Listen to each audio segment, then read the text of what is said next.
Hello and welcome to Camp Kindergarten, Growth and Fine Motor Skills. My name is Sarah Scoggin and I'm the Early Childhood Librarian at Newburgh Free Library. So we've come to the last video in our 10-week video series of Camp Kindergarten for the summer. I will put a link up in the card to our previous videos, and I will put a link down in the description to Read Squared, our digital platform. So this is your last chance to earn a digital badge for doing one of the activities in this video. So let's get started. Why is physical activity so important? Well, the American Academy of Pediatrics recommends that children ages 2 to 5 get 2 or more hours per day of physical activity. So anything that allows them to build up that fitness, build up the strength in different muscle groups, and it also connects with the Newburgh Basics, 5 simple strategies for building a loving and learning environment in the home.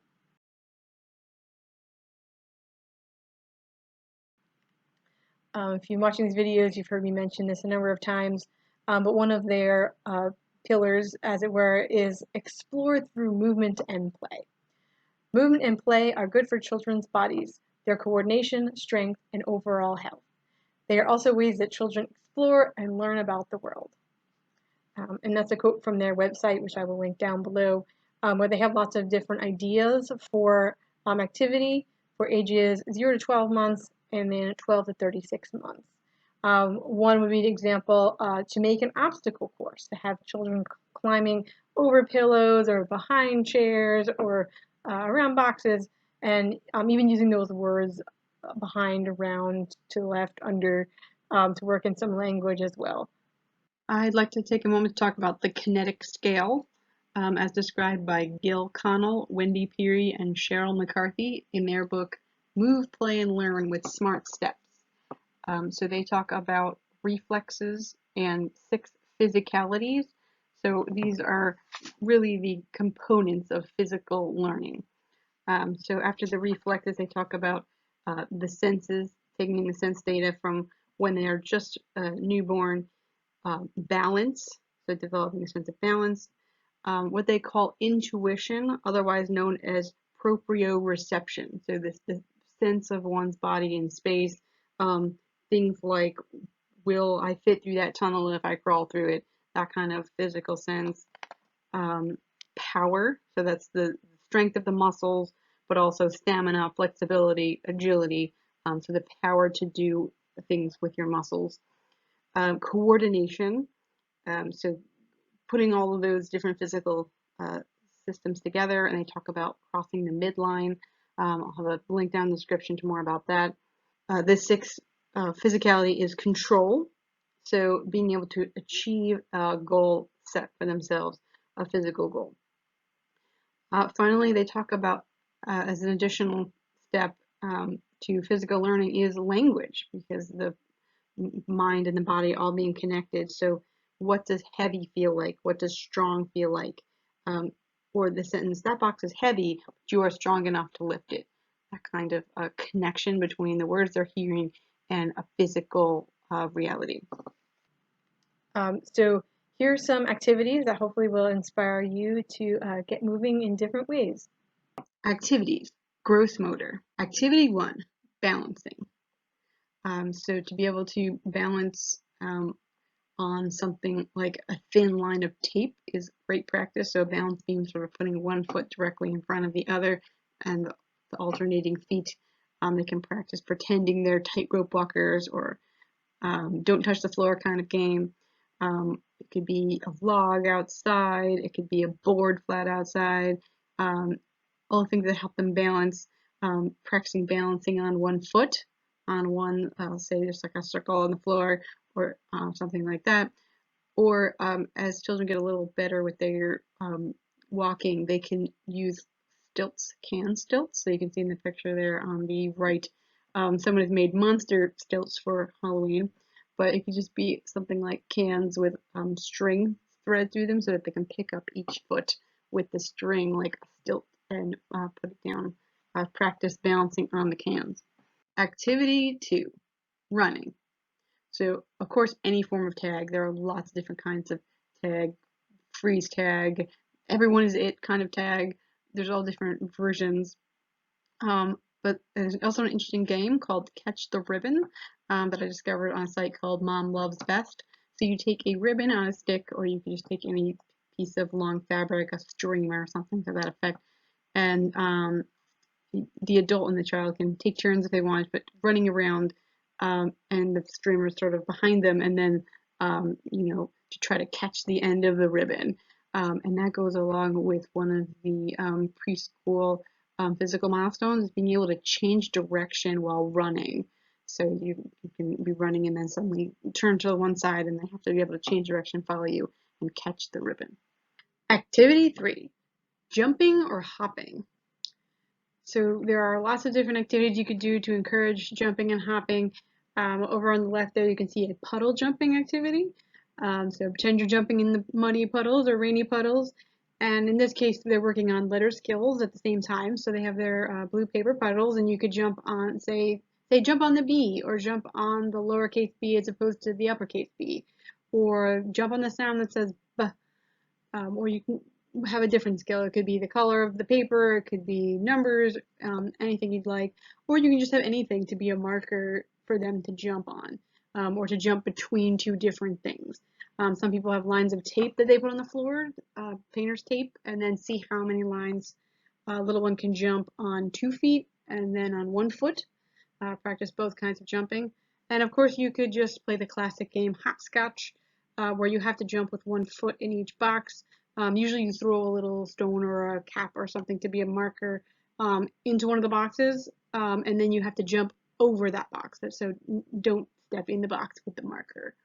Activity 4, stretching and bending. So it also includes something like reaching.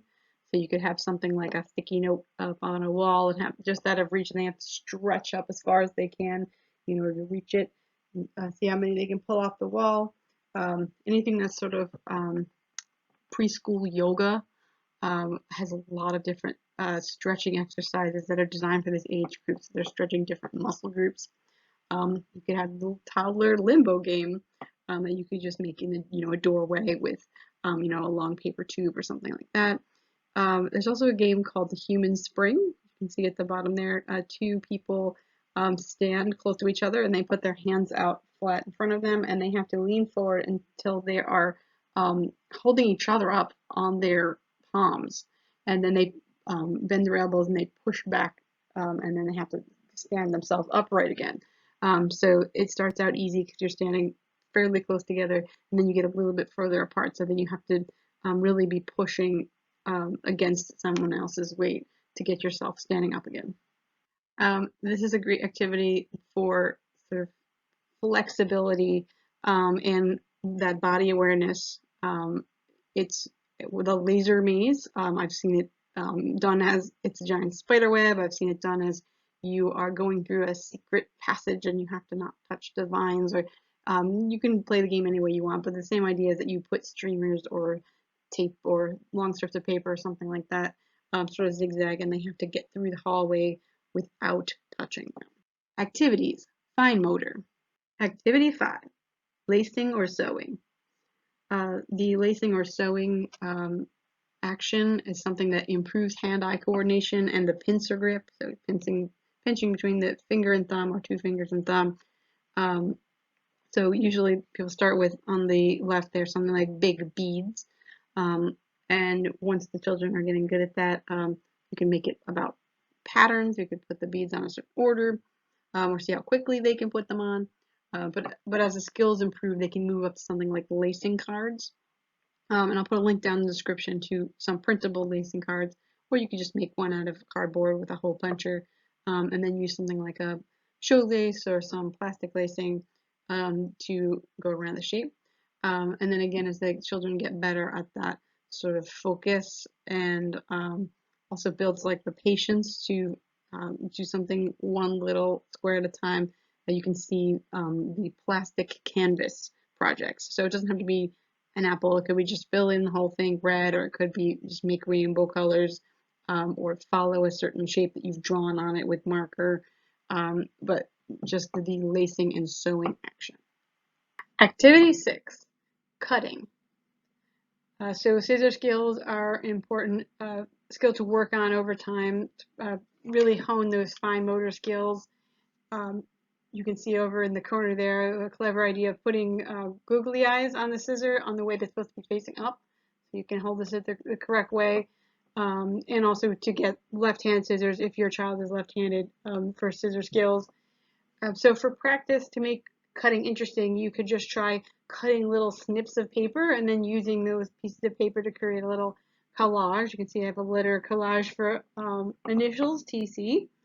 Or you could make a puzzle out of strips of paper. So take any picture and then draw little lines, dotted lines, and then have the child cut the paper into strips and then assemble it again as a puzzle. You can mix it up and do that.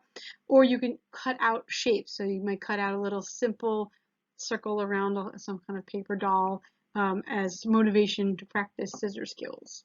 Activity 7, pouring. So pouring is a great practice activity for fine motor control. So over on the left there you can see a pitcher and then a vase with a line drawn on it.